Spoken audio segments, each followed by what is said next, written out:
Hey everyone, welcome to Gracomakes. My name is Grace. Today I'm going to be taking you through a step-by-step tutorial to sew a little cozy camera pouch like this. If you don't already have the pattern, it's for sale on my website and you can find the link to that in the description. The pouch is padded with foam so that your camera stays protected. You can use a parachute buckle like this or a G-hook for the closure. The strap for the pouch is actually just the strap for your camera. On the inside, there's a little zip pocket so you could put an extra battery or a lens cap. And then when you take the camera out of the pouch, it has a little tether that connects it to the strap so that you don't lose it. The pouch comes in two ready to sew sizes. This is the small one, and this is the medium one. But it also includes step-by-step instructions to draft your own pattern. So you take the measurements of your camera, and then you use a pen and paper to draft your own pattern so that the pouch fits your camera perfectly. All of the notions and fabric that you'll need for this project are listed in the instruction manual that comes with the pattern, so you can check there if you haven't already gathered your materials. Okay, and now it's time to get sewing. Okay, so here I have all my pattern pieces cut out. I'm using this nylon taslin for the outer fabric, and I'm also going to use that for the zip pocket, both the inner and the outer. And then I'm going to use this black fleece for the lining. So we'll put the lining and the pocket pieces to the side for now, and we're just going to start with the main body piece. First, I'm going to mark the quilting lines that I want to do to quilt this to the foam layer.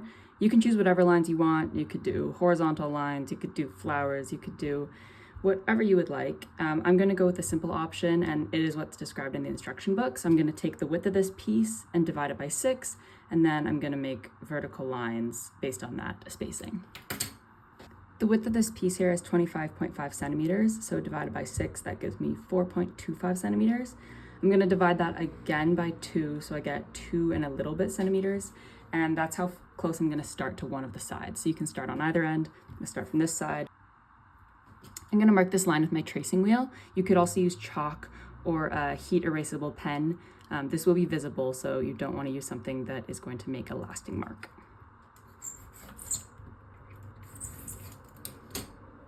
After you've done that first line, then you go back to your original spacing. So the width divided by 6, for me that was 4.25. And now I'm going to do lines every 4.25 centimeters like this. The nice thing about this spacing is that it leaves this column in the middle, so this space that's centered on the piece. And so in a later step, this is where we will put the webbing. Again, you can do whatever kind of quilting lines you want, but this is a simple option. Next, I'm going to take my piece of foam. You'll see here I had to kind of join two pieces together with a zigzag stitch because I didn't quite have a piece that was big enough, but that's okay. So we'll take our rectangle of foam, and it just needs to be big enough to fit your main body here. So mine is just barely big enough. This fabric doesn't have an obvious right side, wrong side, but you do want the right side facing up here, so the wrong side against the foam. And then I'm just going to go and I'm going to put in a whole lot of pins to hold this in place.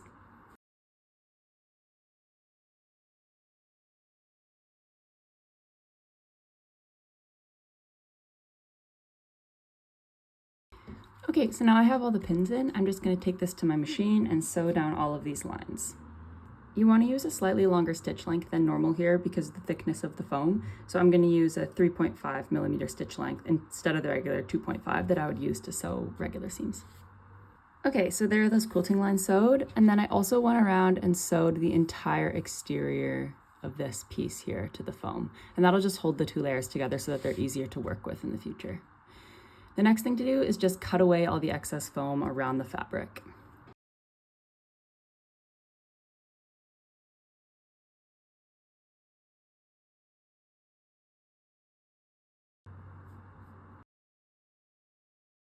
Next, you're going to take your webbing. This webbing can be any width, it doesn't matter, as long as it matches the width of whatever buckle or G-hook you chose for the closure of the pouch. And then you're just going to lie it along the center. So again, earlier I was saying that there's this nice center column if you divide the width by 6. So I'm going to lie the webbing along the center, and you just need it to overhang the ends a little bit. The amount is not super important, but it's just so that you have a little extra wiggle room to attach the buckles later. So I'll leave it about like this. And if you have a nylon webbing, then you can use a lighter to burn the ends of it so that it doesn't fray. Okay, so now I'm gonna mark 2 pins. I'm gonna mark 3 centimeters down from the top of this edge, and I'm gonna mark 1 centimeter down from the bottom of this cutout. Bottom if we have it oriented like this. So again, that's 3 centimeters from the top up here, and then 1 centimeter below the bottom edge of this cutout.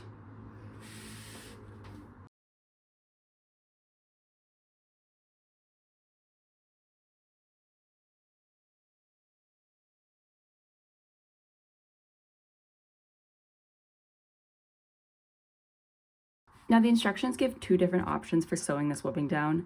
Again, this is a bit of a choose your own adventure. You can really sew it down however you'd like. The only important thing is that this will become the front of the bag, and you don't want the stitching to go more than 1 centimeter onto this front. So 1 centimeter beyond this cutout here. And that's just because the flap is going to come down. So you need to have the buckle be kind of on the low side of the front. And then you need to have a little bit of extra space between your last stitching and the edge of the flap here, again, just so that you can attach the buckle on that side. So within those 2 boundaries, you can do whatever you want. The instructions list 2 ways. One is just a large rectangle, then the other one is some evenly spaced bar tacks. I'm gonna do the bar tack option here, but again, refer to your instruction manual if you would like to do something different. So I've marked these 2. Now I'm going to measure between them. So for me, they are 28.5 centimeters apart.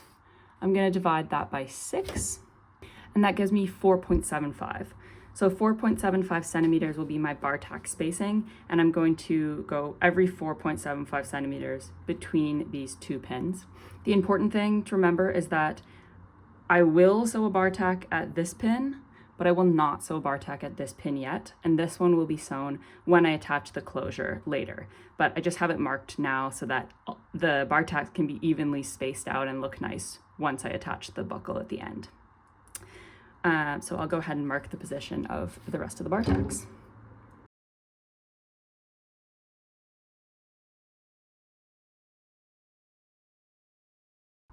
Okay, so all of those are marked. Now we'll take this to the machine. There's 2 ways you can do this. Number 1 is you can go in and just sew the bar tacks directly. But what I find is easier to help you get all these pins out of the way and make sure the webbing is secure before you sew the bar tacks is along the position of all of these pins, excluding this top one. I am just going to sew some straight stitches, so just a short line of straight stitches across. That will just hold the webbing in place, and then after that I'll come back once all the straight stitches are in and the webbing is secure, and then I'll do the bar tacks over top. Okay, so I've just sewn those straight stitches I was talking about. I did them in the same contrast color that I'm going to do the bar tacks in, just so that you can see. You could also do them in the same color as your webbing, it doesn't really matter. So now I'll take this back to my machine, and along each of these positions, I'm going to sew the bar tack. To sew a bar tack with my regular machine, I'm going to use a zigzag stitch, and I'm going to set the stitch length to 0.1, 0.2, and I'm going to set the stitch width, to 2.5 or 3 millimeters. I recommend you test out your bar tack settings on a piece of scrap webbing before you go directly onto here, because they are an absolute pain to unpick if it doesn't work out. So yes, I will take that to machine and be right back. Voila. Okay, we'll put this to the side for now and we'll work on the lining, and then we will come back to the main body in a bit. Okay, next you need your outer pocket top, outer pocket bottom, and your zipper. These will get trimmed to the correct shape in a minute. The reason that they're rectangles right now is just that it makes it way easier to draft the pattern when we don't have to worry about the truing the seam allowances and different zipper widths, different seam allowances when sewing the zipper, this kind of thing. So this just makes the drafting a lot easier. So to start, you're going to take the outer pocket top, so the narrower piece, and put it right sides together with the zipper like this. I generally like the zipper pull to be on the right side, or sorry, on the left side when the pocket is closed. But if you want it on the other side, then you can turn your zipper around, it doesn't matter. So I will align the zip pocket top with the top edge of the zipper, right sides together.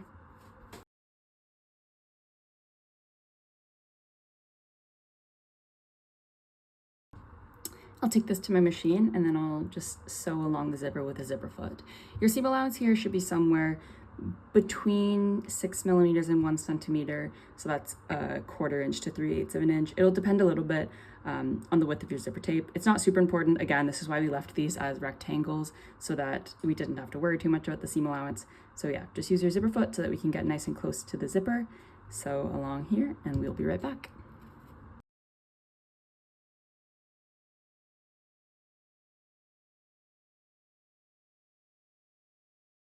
Okay, next we open this piece up and flip the zipper around, and we do the same thing to attach the zip pocket bottom. So along this other side of the zipper, just make sure that the sides of these two rectangles are lined up like this. So you don't want to sew them offset, you want to sew them so that they line up like this. And there we are. Next, I'll just give this a press so that these pieces lie open nicely, and then I will top stitch on both sides along the zipper.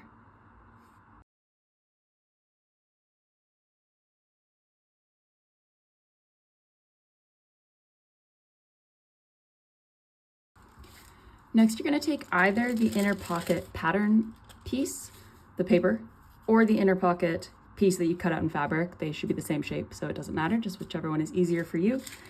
And lie it on top of this zipper piece with the top edges lined up. That.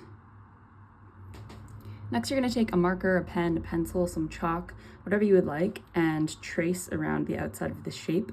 The line won't be visible in the end because you'll either cut it all off or you'll cover it with a binding, so you can really use whatever kind of marking tool you want.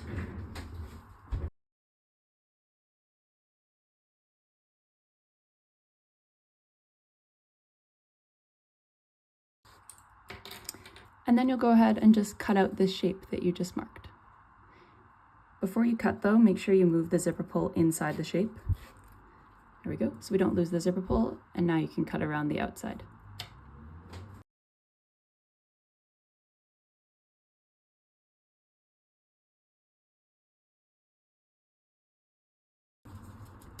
Next, you'll take the inner pocket that you may have just used to trace.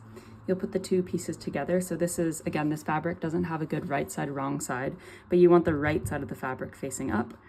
And you put the zipper pocket on top of it, also with its right side facing up.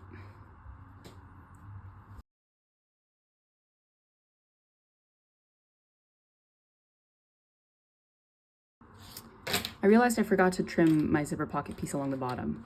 So I'm just going to use a ruler right now and just trim the two so that they're even.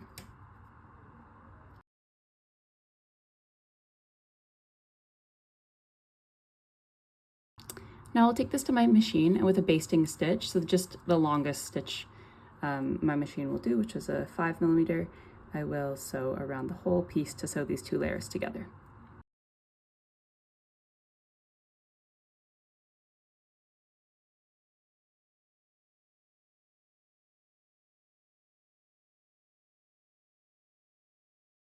Okay, there we are. So the pocket is complete. If there are any uneven edges, you can just trim them off so that they're even.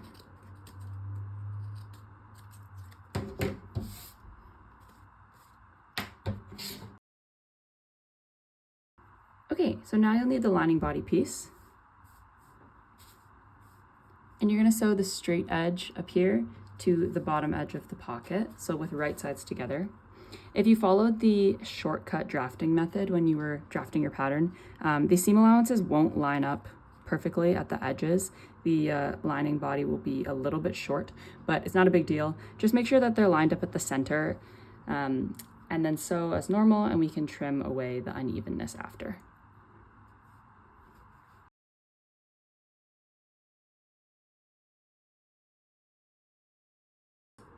Okay, so I'll take this to my machine. I'll just sew across with a 1 centimeter, 3/8 of an inch seam allowance. And there we have it. So we'll just fold the zipper pocket open now, press the lining towards the pocket, and then sew a line of top stitching right along the edge of the pocket. And there we are. So if things aren't lining up super well at these corners here, it's not a big deal. Just take your scissors and just give it a little trim. We don't want to trim a lot. but just a little bit to make everything line up nicely is not going to affect the finished pouch. There we go. Okay, so now we have both the lining body and the main body. You want them both to be sitting right sides facing up, and you're gonna fold them in half like this so that the right sides are together and pin the sides.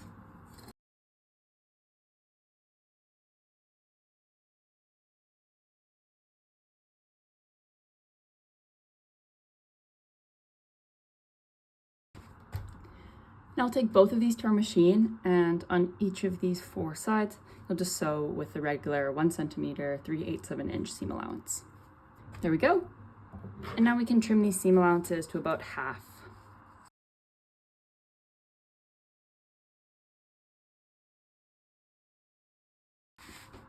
There we go. Okay, so the next step is we're going to do what's called boxing the corners. So boxing the corners is essentially going like this, pinching these, and it creates the base of the pouch like this. So there's 2 options. You can either box the corners of each of these pieces, the lining and the outer, separately, and then put the lining inside the body and sew around the top. Or we can put the lining inside the body right now and then box the corners together. So you can refer to your instruction book for more information on this, but basically the difference is that boxing them together, you have to sew through more layers at one time because you'll need to sew through the layers of fleece, the layers of foam, and the layers of the outer fabric. And then you'll also have a raw seam on the inside of your bag that you will need to cover in a binding. So that's, again, more fabric. So boxing them together is nice to do if your lining is not super heavy, so maybe you didn't use fleece for your lining, or if your machine can handle bulk quite well. So I know my machine can handle this amount of layers, so I'm going to go for that option. And the benefit of this option is that the lining is actually tacked down inside the bottom of the bag. So it's just gonna be a little bit cleaner. It's not gonna come up and kind of flop out. The alternative option is to box the corners separately and then put the lining inside. And the benefit of that is that you don't have to finish the seams on the inside because all the seams are hidden. And you don't have to sew through so many thick layers. So this is better if your lining is fleece and your machine maybe doesn't handle bulk so well, or you just can't be bothered to bind the internal seams. The downside is that the lining might be a little bit more floppy and loose feeling just because the lining isn't tacked down on the inside. So these are the 2 options. So again, like I said, I'm gonna go for the option where we box the corners together and then do the binding. Partly because I just prefer it, and partly because it's got 1 extra step, so I'll show you how to do that extra step. But one thing I will note about the option where we do them separately is, let's pretend that I have boxed the corners of each of these pieces separately.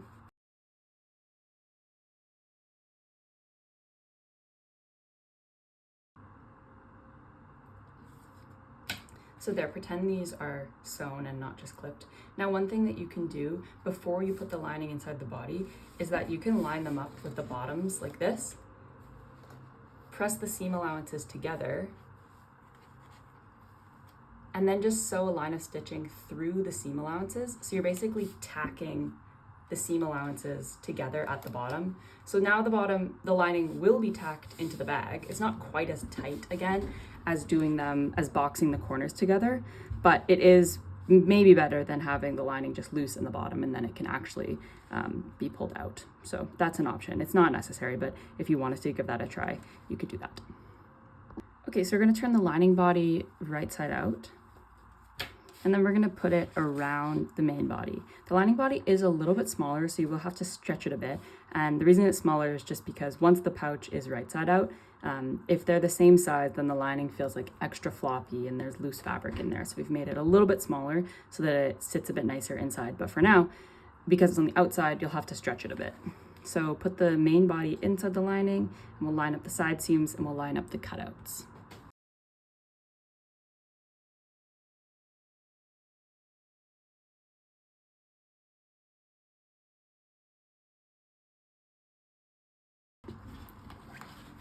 Okay, so now that it's lined up pretty well. You want to pinch the sides, or pinch the cutouts like this so that they form a straight line with all of the layers. And then we'll put a couple clips.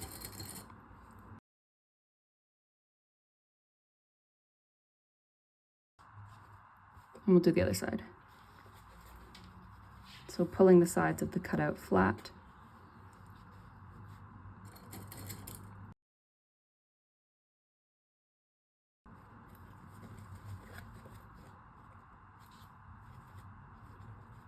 Okay, so now I'll take this to the machine and we'll sew across here with the regular 1 centimeter 3/8 of an inch seam allowance. And again, there's a lot of layers here, so sew slowly, and you might want to increase your stitch length again as you're sewing through a lot of foam there.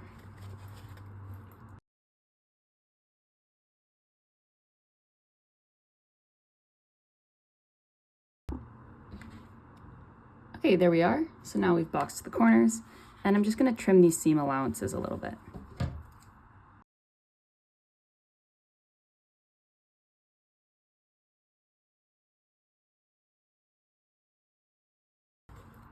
Okay, next we're going to bind these bottom seams. So to be honest, if you don't care about the look of this exposed foam at the bottom of your pouch, you don't even really need to bind these. The fleece and the foam, they won't fray. Your main fabric might, but again, you're not going to be putting this in the washing machine regularly and this kind of thing. So if you don't care about the look, you could just leave them. I will bind these so that we have a nice clean looking finish on the inside. I'm going to use this green cotton poplin to bind the bottoms. You can really use any fabric. I found this in my scrap bin. Again, it's going at the bottom, so it doesn't really matter. It probably would look best if I did it in black to match and it would be quite hidden, but I will do it in green so that you can see what I'm doing. So first we're gonna cut a strip that is about 3 centimeters wide.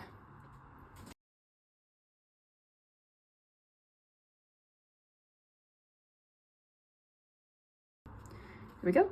And now I'll cut this into 2 smaller strips that are each about the length of the seam I want to bind.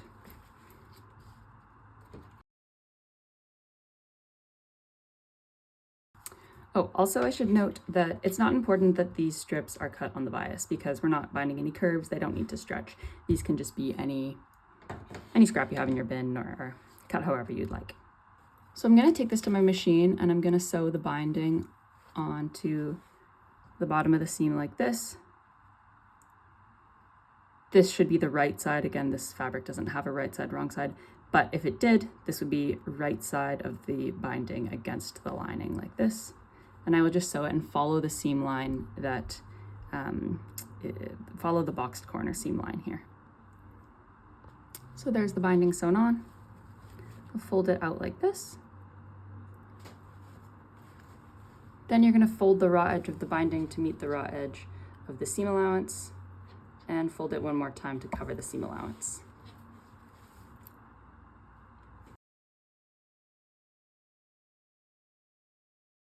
And then I'll take this to my machine and I'll just top stitch this down. And there we are. So I'm going to trim off the corners.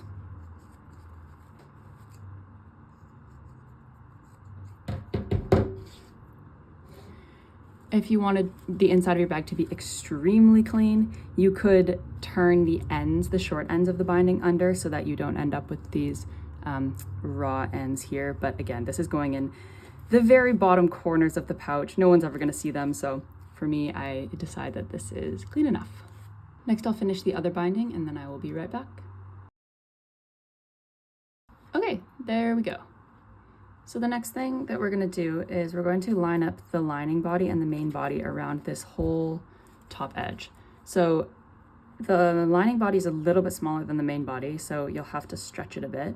And that's just so that it's going to be nice and tight when we turn it right side out. But yes, you'll need to stretch a little bit to have those two line up.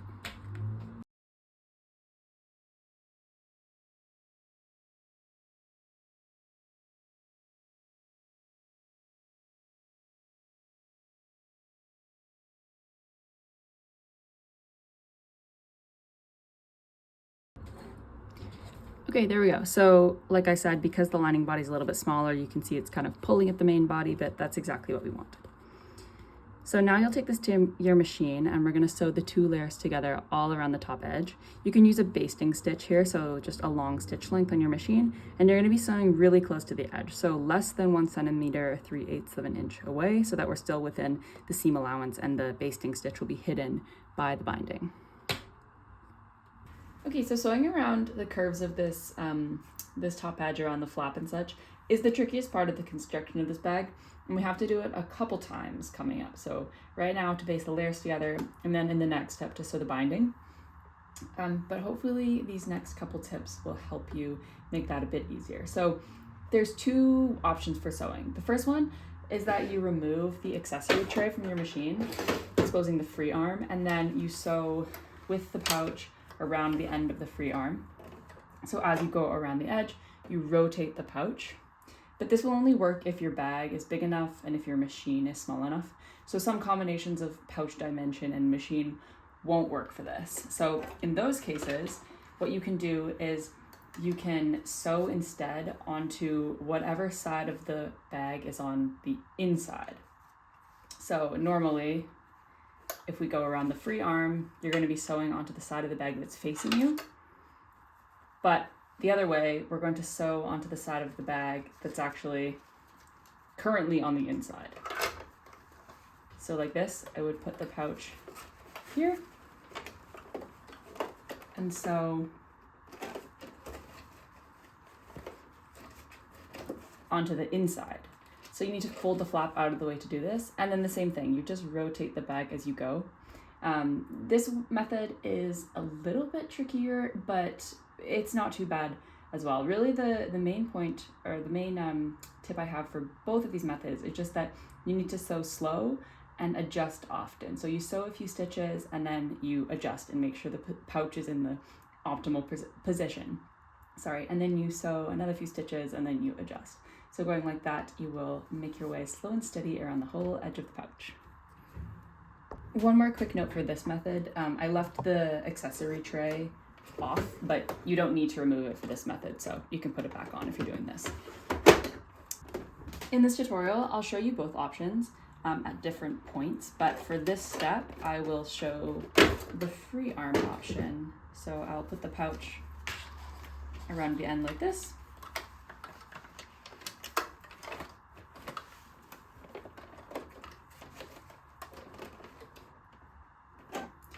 And now I'll just baste these 2 layers together. So again, I'm going to use a long stitch length and I'm going to sew quite close to the edge.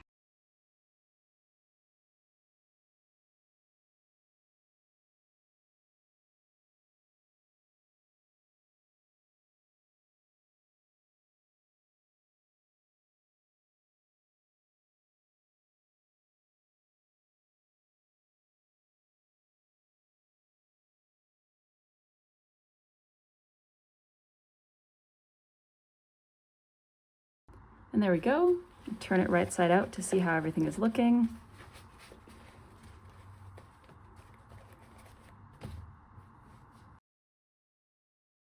Okay, next we're gonna add a little tether cord. So this is optional, but the reason you might want this feature is that since the pouch doesn't have a strap of its own and it uses the camera strap, if you take your camera out of the pouch quickly and say you wanna snap a quick photo or something, you might drop the pouch. You don't have anything to hold it with. And so the tether will allow the camera pouch to dangle from the strap, and then you can go hands-free and don't need to worry about putting the pouch down somewhere or dropping it. So what you're gonna do is cut a piece of cord or elastic. This is just paracord, and I cut this to 30 centimeters.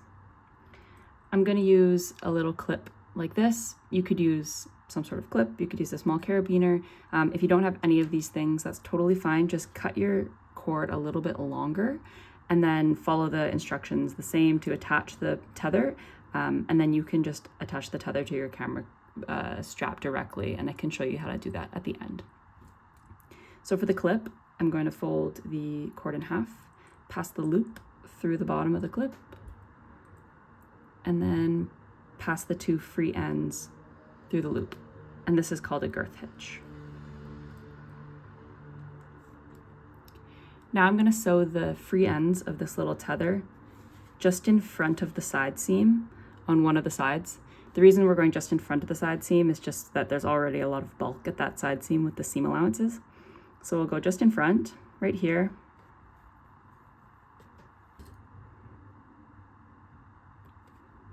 And I'll just sew back and forth across that a few times. You want to be sewing within the seam allowance, so less than 1 centimeter or 3/8 of an inch away from the edge, so that the raw ends of this tether of the cord or elastic there can be covered by the binding. Okay, and there we are. So we've sewn the tether to the edge of the pouch, and now we can move on to the binding.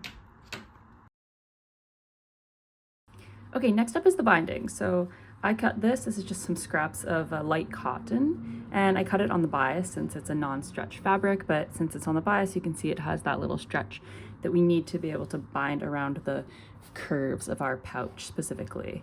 And here, and obviously the curves on the flap. The instruction book has some details on how you can change the width of the binding if you want. This I've cut to 4 and a bit centimeters, and it's going to result in a 1 centimeter finished binding. Again, if you want to change that width, you can follow the instructions in the instruction book.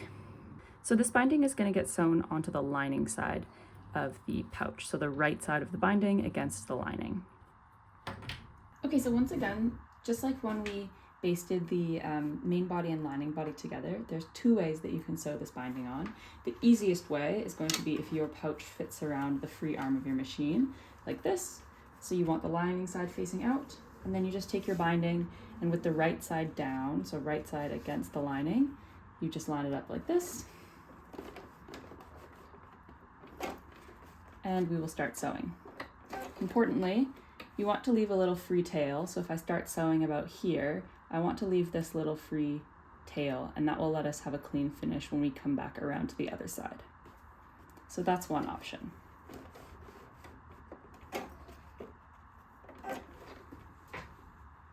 The second option is going to be the way to go if your pouch can't fit around the end of your free arm. So you actually want to turn your pouch so that the right side is facing out. But then we still want to attach the binding to the inside against the lining. So just like before, how I described the second option for basting the 2 layers together, you're going to put the pouch on the machine like this. So the pouch or the flap is folded out of the way.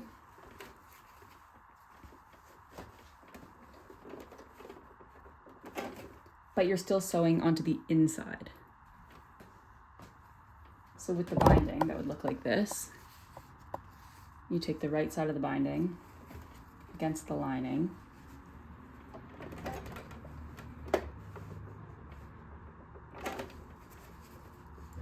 And then you're sewing onto the inside of the pouch. So this is a bit weird, but again, just go slow, adjust often, and it's not too bad. One thing to note though, just like the other method, is that you need to start sewing a little bit in front of the end of the tail of the webbing. So if we start, of the binding. So if we start sewing here, we leave a little free tail so that when we come back around, we can make the join at the end of the binding nice and clean. So I will sew it this way just to show you how that will look. There's lots of adjusting and such, but it's not too bad.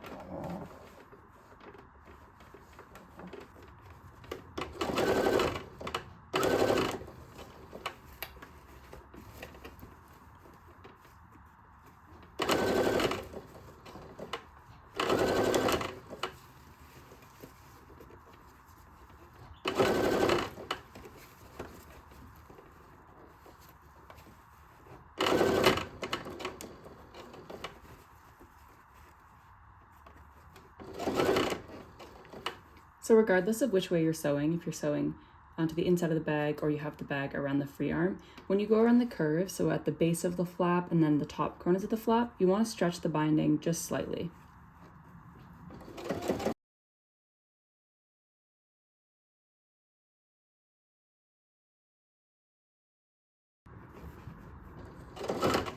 Make sure your zipper pull is out of the way when you get across the zipper.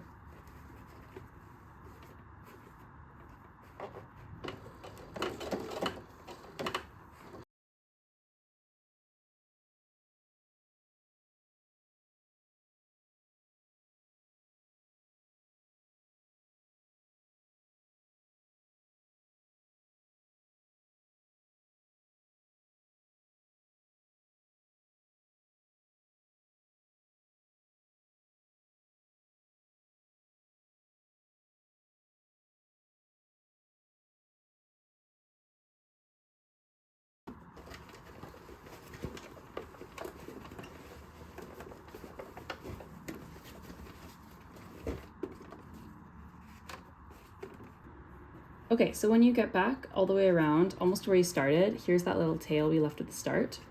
All you're gonna do is fold that tail back on itself and then continue sewing this binding down just straight across.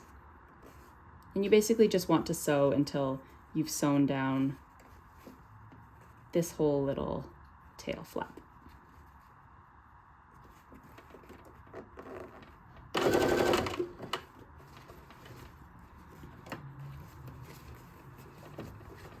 As you can see, there's a ton of adjusting that needs to happen.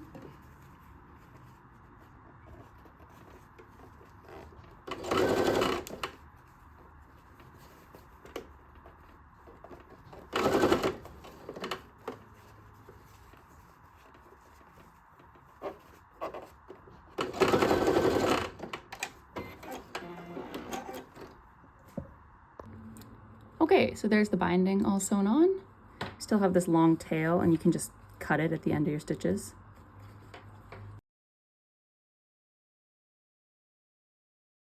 So you're just left with this little part where we have the overlap. Next, we turn this right side out.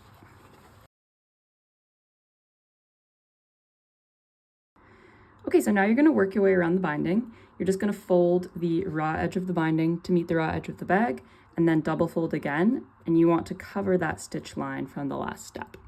If you can't quite cover the stitch line, you can go all the way around the edge and just trim this seam allowance slightly. Just start small. A little bit goes a long way, so you don't want to trim too much off. For this part where you have the overlapped ends, you can just treat them as one, just fold them over together, and then again, fold them over together.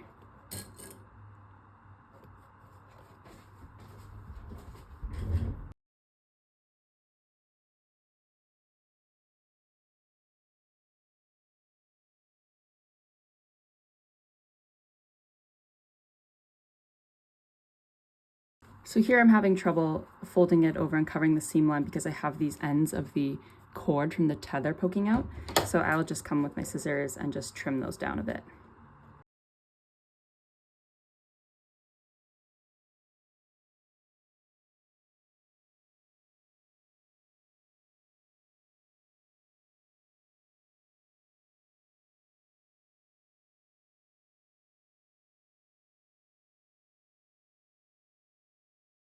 Okay, and now for the third and last time, we have to sew around all these crazy curves and corners. We will take this to our machine. Okay, so unsurprisingly, there are, again, the same two ways that we can sew this. So this time we need to be sewing from the right side so we can top stitch the binding down. So the method with the free arm will be to put the bag around the free arm like this, and sew. And then the method, if that doesn't work for you, will be to turn the pouch inside out and then sew onto the outside of the bag, but from the inside. So that would look like this. I'm going to do the easy method this time since my pouch fits around the end. Here we go.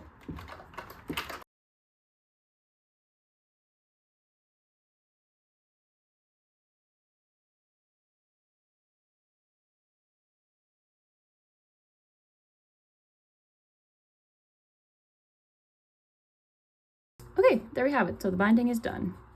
You can see in this corner, I did a little bit too small of a seam allowance when I attached the binding the first time.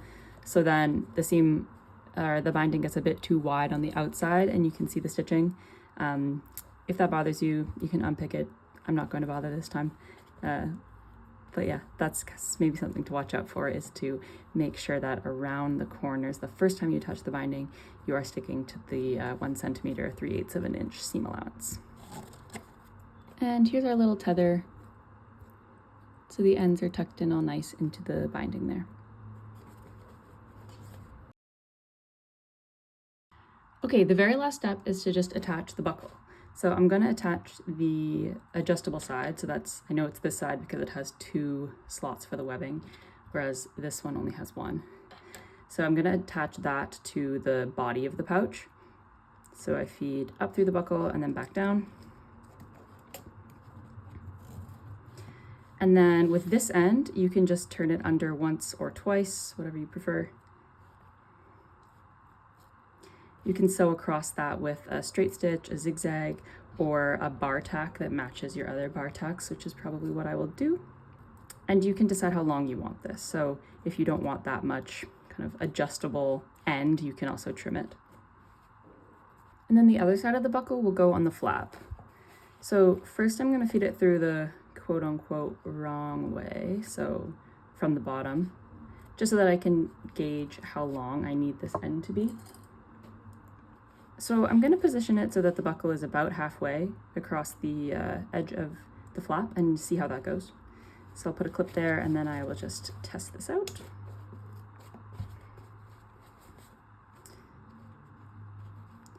Maybe I'll make it a little bit shorter.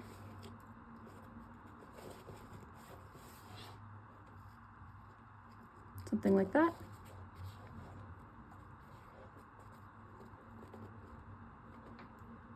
So now I'll feed it the right way. I know I want the buckle kind of there.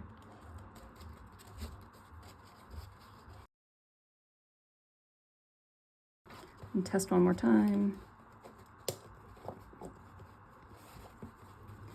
Seems pretty good.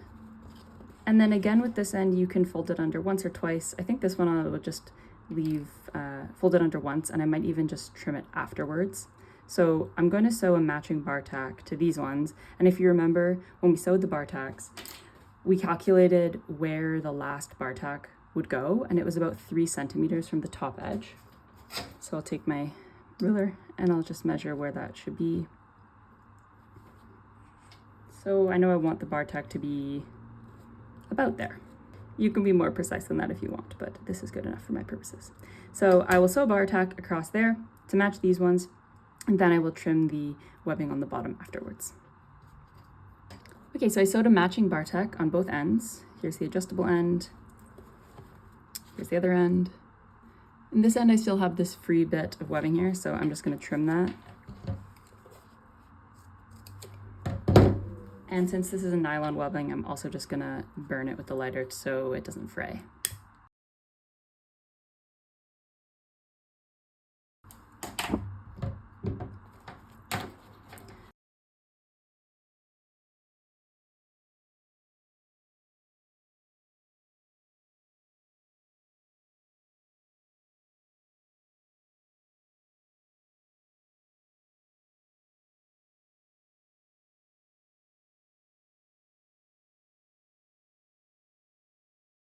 Okay, so when we attach the tether to the pouch, I said that if you have a clip, you can just attach it to your camera strap like this. So this tether I've just attached right there. And now when I use the camera, the pouch can just dangle. And then it's also easy to take it off if I want to leave the pouch somewhere. But if you don't have a clip, you can also make that work. So I'll just take this off.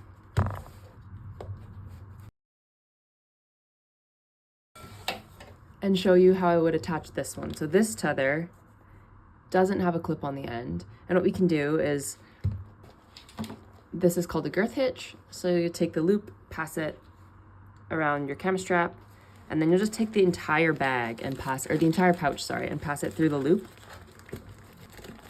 Depending on how long your strap is, it might be a bit hard to do. And then you just pull it. So now it's attached like that, just as if it had a clip. The only downside to this option is that it's just a little bit slower to take off if you want to leave the pouch somewhere, but it's not super hard. The other option is you could just take this loop and just cut it so that you have 2 free ends, and then you could just tie it to the camera strap in a knot or a bow or however works for you. And that's it, we're all finished. I hope you enjoy your cozy camera pouch.